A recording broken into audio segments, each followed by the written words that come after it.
অস্ত্র। কিন্তু প্রশ্ন এখানেই শেষ হয়ে যাচ্ছে না দর্শক।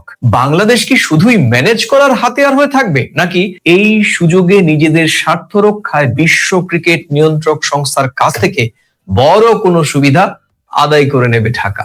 বাংলাদেশ বিশ্বকাপ ম্যাচ না খেললেও আদৌ কি টি-20 বিশ্বকাপ থেকে বাংলাদেশ ফোবিয়া মুক্ত হতে পেরেছে, নাকি ক্রিকেট রাজনীতির প্রতিটা বাঁকে বাংলাদেশী আজ অদৃশ্য উপস্থিত বা শক্তি হয়ে দাঁড়িয়েছে? এসব প্রশ্নের উত্তরই খুঁজবো আজকের প্রথম কলকাতার আলোচনা ভিত্তিক অনুষ্ঠান প্রাসঙ্গিক প্রসঙ্গে। প্রিয় দর্শক, আপনাদের সঙ্গে রোজকার আলোচক বিশ্লেষক প্রথম কলকাতার ডেপুটি এডিটর পরমাশিস ঘোষ এবং সঙ্গে আমি সুব্রত আচার্য। চলুন তাহলে আজকের বিশ্লেষণ শুরু করা যাক। পরমাশিস, তুমি সবটা শুনলে, তোমাকে প্রথম কলকাতা স্ক্রিনে স্বাগত। পরমাশিস, ফান্দে পড়িয়া বগা কান্দেরে, আমরা একেবারে ছোটবেলা থেকেই বাংলায় এই প্রচলিত প্রবাদটি আমরা বিভিন্ন সময় ব্যবহার করে আসছি বা আজও করি। তাহলে আজকে এই প্রচলিত বাংলা প্রবাদটি কি যথার্থ বলে প্রমাণ হলো? এইটার আরো যদি তুমি সমর্থক একটা শব্দ শুনতে চাও, সেটাকে বলে ফাটাবাস।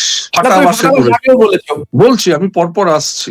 বাংলাদেশের ক্রিকেট বোর্ডের যিনি চেয়ারম্যান, তার নামের শেষ অক্ষর বোধহয় 4টে শব্দ, মানে অক্ষর, বুলবুল। এই বুলবুল শব্দের অর্থ কি জানো তো? যার মধ্যে কোনো দুঃখ নেই, হতাশ নেই, সবসময় আনন্দ বিহ্বল। তো সেইটাই আজকে বাংলাদেশের ক্রিকেট বোর্ড বুঝতে পারছে। আমার একটা প্রশ্ন আইসিসির কাছে, বাংলাদেশ ভারতের মাটিতে এসে খেলবে না, এই যে সিদ্ধান্তের কথা জানিয়েছিল, তখন 15টা দেশ বোধহয় নিয়ে মিটিং করেছিল আইসিসি, যে বাংলাদেশ ঠিক করছে না ভুল করছে। তখন পাকিস্তান বাংলাদেশকে সমর্থন জানিয়েছিল, কিন্তু শুধু পাকিস্তানের সমর্থন জানানোই কিন্তু বাংলাদেশ ক্রিকেটকে, মানে বোর্ডকে খেলা থেকে বাদ যেতে হয়েছে। এখন আমার প্রশ্ন, যে আজকে পাকিস্তান ভারতের সঙ্গে মুখোমুখি হবে না এই সিদ্ধান্তের কথা যখন জানিয়েছে, তখন সেই আলোচনায় ওই বাকি দেশ যারা বাংলাদেশকে সমর্থন করেছিল না, তারা এখানে কেন ম্যানেজ মাস্টার হতে পারলো না? কেন বুলবুলকে ম্যানেজ মাস্টার হয়ে পৌঁছতে হলো? একটা কথা তবে আমি উদাহরণ দিই। তুমি তো ব্লেজার পরো, আমাকেও তুমি ব্লেজার গিফট করেছো, আমিও কিনেছি, পড়েছি। এখন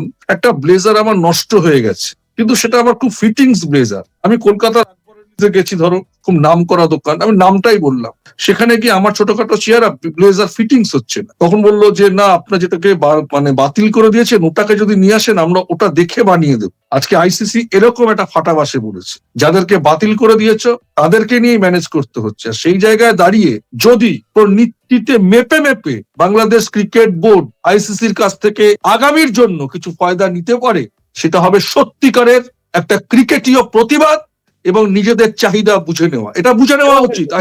এবং অবশ্যই আমাদের কাছে কোনো তথ্য প্রমাণ নেই যে কাকে কে চিঠি দিচ্ছে, কি করছে, কিন্তু আমরা যেটা দেখতে পাচ্ছি, ক্রিকেট লাভার বা সাংবাদিক, আমরা যতটুকু অনুধাবন করতে পারছি, আজকে 9 তারিখ, 7 তারিখ থেকে খেলা শুরু হয়েছে, এখনো একটা ক্রিকেট অ্যাসোসিয়েশন, আন্তর্জাতিক বোর্ড, তারা কাকে নিয়ে কখন খেলাবে সেই সিদ্ধান্তের, সেই রুটিনকে পাবলিশ করতে পারেনি ক্রিকেট দর্শকের কাছে, ক্রিকেট দুনিয়ায়। এটা ব্যর্থতা শুধু না, এটা চরম ব্যর্থতা, লজ্জারও। আমি আসছি পরমাশিস। আমরা যে বিষয়ের ওপর আলোচনা আজকে এগিয়ে নিয়ে যাচ্ছি, সেই বিষয়টিকে দর্শকদের সামনে একটু উপস্থাপন করতে চাই। দেখুন প্রিয় দর্শক, আপনারা যারা দেখছেন, আপনারা জানেন যে এই গল্পটা বুঝতে হলে আমাদের একটু পিছিয়ে যেতেই হবে। চলুন আমরা আজকে যাই লাহোরে। দেখুন, রোববার রাতে পাকিস্তানের ক্রিকেট সদর দপ্তর গাদ্দাফি স্টেডিয়ামে বসেছিল এক গুরুত্বপূর্ণ বৈঠক। প্রায় 5 ঘন্টারও বেশি সময় ধরে সেই বৈঠকটি চলে। দরজা বন্ধ, ক্যামেরার উপস্থিতি সব বাইরে। সেখানে এই বৈঠকে কারা কারা ছিলেন? আইসিসির ডেপুটি চেয়ারম্যান ইমরান খাজা, আইসিসির সহযোগী সদস্য দেশের প্রতিনিধি মুবাস্তির উসমানী, পাকিস্তান ক্রিকেট বোর্ড বা পিসিবির চেয়ারম্যান মহসিন নাকভি, এবং অবশ্যই যিনি এই বৈঠকের কেন্দ্রবিন্দু আলোচিত বাংলাদেশ ক্রিকেট বোর্ড বিসিবির সভাপতি আমিনুল ইসলাম বুলবুল। আরো একটা গুরুত্বপূর্ণ তথ্য প্রিয় দর্শক, আইসিসির প্রতিনিধিদের সঙ্গে মূল বৈঠকের আগে মহসিন নাকভি ও আমিনুল ইসলাম বুলবুলের মধ্যে আলাদা করেও বৈঠক হয় এবং সেই বৈঠকটিও প্রায় 1 ঘন্টা ধরে চলে। সেখানেই উঠে আসে মূলত আসল বিষয়গুলো। কি সে বিষয়? বাংলাদেশকে বিশ্বকাপ থেকে বাদ দেওয়ার সিদ্ধান্তের আইসিসির দায়, বাংলাদেশের ক্ষতিপূরণ এবং অবশ্যই ভবিষ্যতে আইসিসি টেবিলে বাংলাদেশের গুরুত্বপূর্ণ ভূমিকার কথা। আর এই বৈঠকটি ইঙ্গিত দিচ্ছে এই লড়াইটি শুধুমাত্র পাকিস্তানের একার নয়, বাংলাদেশও এই খেলায় ঢুকে পড়েছে। কি বলবে? না, ওই যে বললাম যে ক্রিকেটীয় কালচারে ক্রিকেটীয় যে রাজনীতি হওয়া উচিত ছিল সেটা যে থমকে গেছে। একটা সময় প্রশ্ন উঠেছিল পাকিস্তান যদি খেলে তাহলে কি পাকিস্তান কি সত্যি বাংলাদেশের জন্য সত্যি কি পাশে দাঁড়ানোর জন্য এই প্রতিবাদটা করেছিল, যে বাংলাদেশের পক্ষে দাঁড়িয়েছিল? অনেকে বলবে ধর্মের ভিত্তিতে। আমি তোমাকে একটু বলছি যে ধর্মের ভিত্তিতে ঠিক আছে, ধর্মের ভিত্তিতে দেখেছেন, কিন্তু বুকে হাত দিয়ে বলুন তো প্রিয় দর্শক, যে শুধুই কি ধর্মের ভিত্তিতে পাকিস্তান বাংলাদেশের পাশে দাঁড়িয়েছে? এখানে ভূ রাজনীতি, কূটনীতি এবং সবচেয়ে বড় কথা হচ্ছে বাংলাদেশের দাবি কি খুব নগণ্য ছিল, যৌক্তিক ছিল না? না, আমি এই জায়গাটাতেই আসছি। নিন্দুকেরা বলছেন ধর্মের ভিত্তিতে বাংলাদেশের পাশে দাঁড়িয়েছিল পাকিস্তান, কিন্তু যারা সত্যি ক্রিকেটীয় কালচার বোঝেন তারা ভূরাজনীতি, ক্রিকেটের আগামীর ভবিষ্যৎ বা ক্রিকেটীয় ক্রিকেটীয় কালচারকে সমর্থন জানিয়েছিল, যে একজন ক্রিকেটারের কাছে নিরাপত্তা আগে না খেলা আগে। কিন্তু যে নিন্দুকেরা ধর্মের কথা বলেছিলেন, আমি সেই নিন্দুকদের কাছে প্রশ্ন রাখতে চাই, যারা বাংলাদেশের পাশে দাঁড়াননি তাদেরকে আজকে এনে এই আলোচনায় সামিল করা গেল না কেন? তাহলে সেই ধর্মের ভিত্তিতে পাকিস্তানকে বোঝানোর জন্য বাংলাদেশকে ডাকা হলো। কি বলবেন, ধর্ম আগে না ক্রিকেট আগে? সেই জন্য ভাবিয়া করিও কাজ, করিয়া ভাবিও না। আমি বলবো ক্রিকেটের রাজনীতিতে থাকুন। আমি তোমাকে একটা প্রসঙ্গ বলছি, কালকে আমাদের কলকাতার মাঠে, কলকাতার রাস্তায় একটা আন্তর্জাতিক দৌড় হয়েছে। সেখানে বাংলাদেশ থেকে একজন লোক এসে এখানে জার্সি নিয়ে সেই খেলায় অংশ নিয়েছে। তাহলে মুস্তাফিজুরকে কেন বাদ দেওয়া হয়েছিল? কোন রিপোর্ট ছিল যে থ্রেটিং আছে? আমি আর একটু পরিষ্কার করেছি, তার নাম, আমরাই সম্ভবত প্রথম কলকাতায় এই খবরটি সামনে এনেছি। এবং আপনারা জানেন যে জার্মানি প্রবাসী একজন বাংলাদেশি দৌড়বিদ, ঢাকার অদূরে নবাবগঞ্জে তার বাড়ি। 40 বছর ধরে এই দৌড়বিদ জার্মানিতে থাকেন। ঢাকা বিশ্ববিদ্যালয় থেকে পড়াশোনা করে তিনি জার্মানিতে একটি বিশ্ববিদ্যালয়ে প্রকৌশল বিষয়ে পড়াশোনা করার পর সেখানে তিনি একটি ফার্ম দিয়েছেন এবং এখন তিনি জার্মানির অফিসিয়াল জার্মানিতে প্রবাসী বাংলাদেশি একজন মানুষ। বিশ্বের প্রায় 138টি ম্যারাথন, আন্তর্জাতিক ম্যারাথনে দৌড় করেছেন তিনি। গতকাল রবিবার ভোরে সল্টলেকের বাইরে যে কলকাতা ম্যারাথন, ফুল ম্যারাথন 42 কিলোমিটার যে ম্যারাথন, সেই ম্যারাথনে শিবশঙ্কর পাল তিনি বাংলাদেশের লাল সবুজের পতাকা নিয়ে 42 কিলোমিটার রাস্তা প্রদক্ষিণ করেন। এবং আমি সশরীরে ওই ঐতিহাসিক মুহূর্তে সাক্ষী ছিলাম এবং আমার কোথাও মনে হয়নি একজন বাংলাদেশি দৌড়বিদ এবং গোটা রাস্তা জুড়ে তার শরীরে জড়ানো ছিল বাংলাদেশের পতাকা, কোথাও কোন রকম তার নিরাপত্তা তো বিঘ্নিত হয়নি। বরং আমাদের ভারতীয় দৌড়বিদ, ভারতের বাংলা ভাষাভাষী দৌড়বিদ কিংবা অন্য ভাষাভাষী দৌড়বিদ যারা এসেছিলেন তারা প্রত্যেকেই শিবশঙ্কর পালকে শ্রদ্ধা জানিয়েছেন, কারণ তাদের কাছে শিবশঙ্কর পাল দৃষ্টান্ত। বিশ্বের তাবর ম্যারাথনে তিনি অংশ নিয়েছেন এবং দেশের প্রতিনিধিত্ব করেছেন, এটাই তাদের কাছে দৃষ্টান্ত। সবচেয়ে বড় বিষয় হচ্ছে একজন 60 বয়স, এবং আমরা যেটা জানতে পেরেছি, বয়সের ক্যাটাগরিতে শিবশঙ্কর পাল পূর্ব ভারতের অন্যতম বৃহত্তম ফুল ম্যারাথন কলকাতা ম্যারাথনে প্রথম স্থান অধিকার করেছেন। আমরা প্রথম কলকাতার দর্শক এবং আমরা আমাদের প্রথম কলকাতার পরিবারের পক্ষ থেকে জার্মানি প্রবাসী এই বাংলাদেশি মহান একজন নাগরিকের এই বিজয়ে সম্মানে তার প্রতি আমাদের প্রথম কলকাতার পক্ষ থেকে শুভকামনা রইল। এইখানে আমি প্রসঙ্গটা তুললাম এই কারণে, আমি বিসিসিআই কর্মকর্তাদের কাছে, আইসিসির কর্মকর্তাদের কাছে, আমাদের দেশে নিরাপত্তা সংক্রান্ত ইন্টেলিজেন্সের যারা আধিকারিক রয়েছেন, আমি আমার ভারতের প্রশাসনিক প্রধান যারা রয়েছেন, স্বরাষ্ট্রমন্ত্রী রয়েছেন, সকলের কাছে স্বনির্বন্ধ অনুরোধ রাখবো যে ক্রিকেটীয় কালচারে বিসিসিআই, আইসিসি নিরাপত্তা জনিত কোথা থেকে কি রিপোর্ট উঠে আসলো যে কলকাতা বা ভারত ক্রিকেটের বাংলাদেশিদের কাছে একটা থ্রেট এবং তারাও নিরাপত্তা জনিত কারণে খেলতে আসছে না। এই বিষয়টা কিন্তু কলকাতার জন্য, আমি কলকাতার নাগরিক হিসেবে এটা আমরা অপমান বোধ করছি যে বাংলাদেশিরা কলকাতায় আসলে তারা হুমকির মুখে পড়তে পারে। এটা কালকে জ্বলন্ত উদাহরণ হয়ে থাকবে। আপনারা বিষয়টি অত্যন্ত, আমি চাইছি যে ভারত বাংলাদেশের সম্পর্ককে কেউ কোনো একটা কুচক্রী নষ্ট করতে চাইছে। আমি ভারত সরকারের কাছে, আমি ভারতীয় নাগরিক হিসেবে আমি ভারত সরকারের কাছে এই বিষয়টি স্বনির্বন্ধভাবে অনুরোধ করছি। এই যে কালচার, এই যে কুচক্রীদের একটা ভয়াবহতা, এটাকে যেন তেন প্রকারে হোক প্রশাসনিক স্তরে আপনারা একেবারে স্তব্ধ করার চেষ্টা করুন। পরমাশিস, আমরা মূল বিষয়ে ফিরছি। সংকটের শুরু কোথায় এবং কেন আজকে আইসিসি কে একটা চরম অস্বস্তিকর পরিবেশে পড়তে হয়েছে। তুমি জানো যে পাকিস্তান সরকার যখন জানিয়ে দেয় টি-20 বিশ্বকাপে ভারতের বিপক্ষে ম্যাচ খেলবে না তারা, তখনই কিন্তু আইসিসি নড়েচড়ে বসে। আমরা সবসময় প্রশ্ন করছিলাম এবং অনেক বিশ্বের নিরপেক্ষ গণমাধ্যম প্রশ্ন করেছিল, বাংলাদেশ যখন সরে দাঁড়ায় তখন আইসিসি টনক নড়ে না, পাকিস্তান যখন ভারতের বিপক্ষে ম্যাচ খেলবে না বলে অস্বীকার করে তখন আইসিসি টনক নড়ে। কেন? ওই যে তুমি বললে ধর্ম দেশ নয় পরমাশিস, এখানে মূল বিষয় ব্যবসা, মূল বিষয় ডলার, সেটাই হচ্ছে বড় বিষয়। আমি মূল বিষয়তে আসছি। টনক নড়ার কারণটি খুব সোজা। ভারত পাকিস্তান ম্যাচ মানে ক্রিকেট নয়, এই ম্যাচ মানে টিভি রেটিং, স্পন্সরশিপ, বিজ্ঞাপন, হাজার হাজার কোটি ডলার।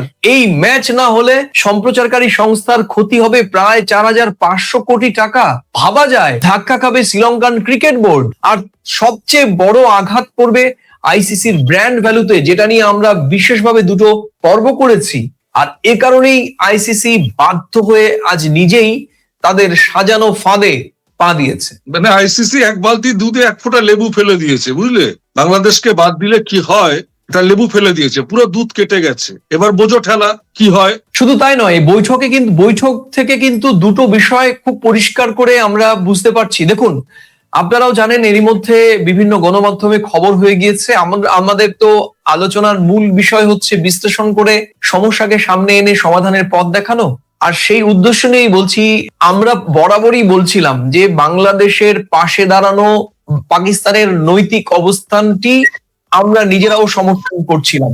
কিন্তু মূল বিষয়টি হচ্ছে যে ভারত এবং পাকিস্তানের খেলাটি না হলে ভারত যতটুকুন আর্থিকভাবে ক্ষতিগ্রস্ত হবে, ভারত বা বিসিসিআই কিংবা আইসিসি একই রকম ভাবে সমানভাবে আর্থিকভাবে ক্ষতিগ্রস্ত হবে পাকিস্তান, এবং অবশ্যই হোস্ট কান্ট্রি শ্রীলঙ্কাও।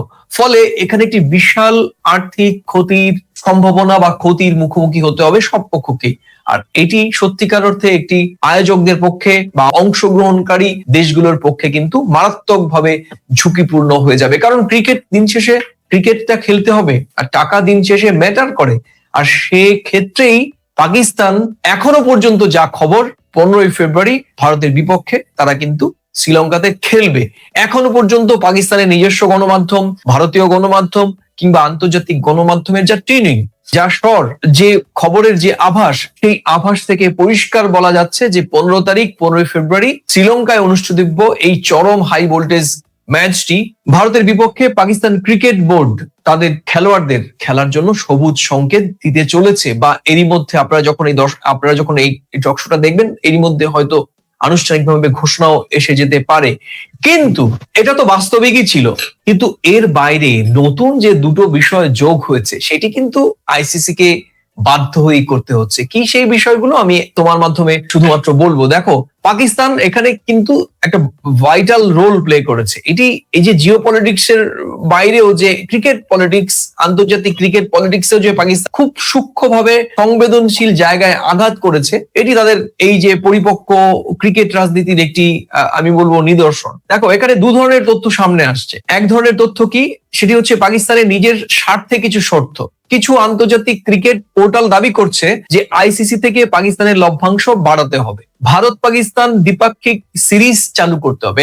দেখেছো, পাকিস্তানের অভ্যন্তরে দাবি ভারত পাকিস্তানের দ্বিপাক্ষিক ম্যাচ চালু করতে হবে, মানে দুটো দেশের হাই ভোল্টেজ ম্যাচ চালু করতে হবে। কেন করতে হবে? কারণ এই দুটো ম্যাচ মানেই কোটি কোটি টাকা, এবং অবশ্যই আন্তর্জাতিক ম্যাচে করমর্দনের মতো আচরণবিধি মানতে হবে। তুমি জানো যে এই দুটো দেশ, বা ইতিমধ্যে বাংলাদেশেরও কয়েকটি ম্যাচ দেখেছি আমরা, যে ক্রিকেটারদের মধ্যে, যে খেলোয়াড়দের মধ্যে যে সৌহার্দ্যপূর্ণ 22 গজের মধ্যে তো একটা শিষ্টাচার থাকে, সৌজন্যতা থাকে, সেখান থেকেও কিন্তু ভারত পাকিস্তানের যে খেলোয়াড়রা তারা কিন্তু হ্যান্ডশেক করতেন না, এবং দীর্ঘদিন যাবৎ এই রীতি চালু রয়েছে। পরস্পরের বিরুদ্ধে অভিযোগ, পাকিস্তান বলে ভারতের দিক থেকে শুরু হয়েছে এই আচরণ, আবার ভারত বলে পাকিস্তানের দিক থেকে শুরু হয়েছে।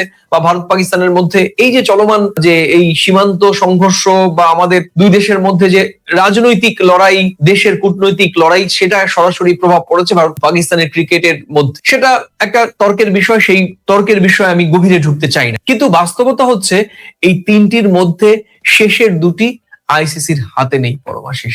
এগুলো নির্ভর করে ভারত সরকার কিংবা বিসিসিআই এর সিদ্ধান্তের উপর। অর্থাৎ এগুলো কার্যত চাপ তৈরির কৌশল বলে বলা হচ্ছে। পরমাশিস শুধু পাকিস্তান নয়, গতকাল বা রবিবারের বৈঠক থেকে বাংলাদেশের পক্ষ থেকেও কিন্তু আইসিসির উপর প্রবল চাপ দেয়া হয়েছে। কেন বলছি কথা? এনডিটিভি দাবি করছে যে পাকিস্তানের 3টি শর্তই বাংলাদেশ কেন্দ্রিক। কি সেরকম? যে বাংলাদেশকে বর্ধিত ক্ষতিপূরণ দিতে হবে। তুমি জানো যে এই ম্যাচের একটি অংশীদারি দেশ হিসেবে বাংলাদেশের ক্রিকেট বোর্ড একটা টাকা পেত, যেহেতু অংশগ্রহণ করেনি বা নিজেরাই নিরাপত্তার কারণে ভারতের মাটিতে খেলবে না বলে জানিয়ে দিয়েছে, এটি ক্রিকেটের এই যে নিয়মের বহির্ভূত, অর্থাৎ তারা ডিনাই করেছে, সেক্ষেত্রে তাদের আর্থিক পানিশমেন্ট হওয়ার কথা। কিন্তু তার বদলে বাংলাদেশ দাবি করেছে যে তাদের একটি আর্থিক ক্ষতিপূরণ দিতে হবে উল্টে, কারণ তাদের এই যে টি-20 বিশ্বকাপে না খেলার জন্য তারা যে আর্থিকভাবে ক্ষতি হচ্ছে, সেই টাকা তাদের দিতে হবে। 2, বিশ্বকাপে না খেললেও বাংলাদেশকে পার্টিসিপেশন ফি দিতে হবে, কারণ এটি তাদের প্রাপ্য বলে তারা মনে করছে। এবং অবশ্যই আরো একটি দাবি, সেটি হচ্ছে ভবিষ্যতে বাংলাদেশকে একটি আইসিসি টুর্নামেন্টের আয়োজনের সুযোগ দিতে হবে। এবং যেটা শোনা যাচ্ছে যে 2029 সালের আগেই হয়তো আইসিসির কাছে বেশ কিছু টুর্নামেন্ট রয়েছে, যেটা ইচ্ছে করলে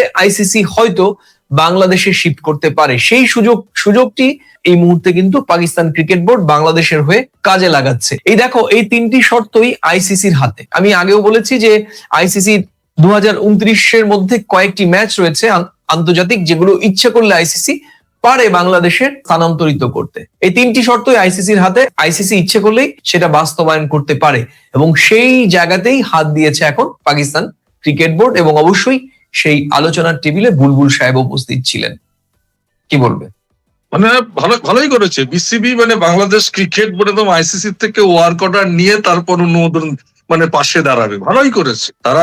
তাদেরকে যে পরিমাণে মানে চাপ করে একটা বৈরিতার সঙ্গে নিরপেক্ষ দৃষ্টি না দিয়ে পাল্লাভারির দিকে ঝুঁকে কে পথে বসিয়েছে, তো সেই জায়গায় এখন ওয়ার্ক অর্ডার দাও, তারপর তোমাদের সমর্থন দেব, পাকিস্তানকে তোমরা পাশে পাবে ধর্মের ভিত্তিতে। ঠিক আছে, একদম লাড়কেলেঙ্গে পাকিস্তান। ব্যাপারটা হচ্ছে এরকম, আমরা বলি না যে লাড়কেলেঙ্গে পাকিস্তান, তো লাড়কেলেঙ্গে আইসিসি।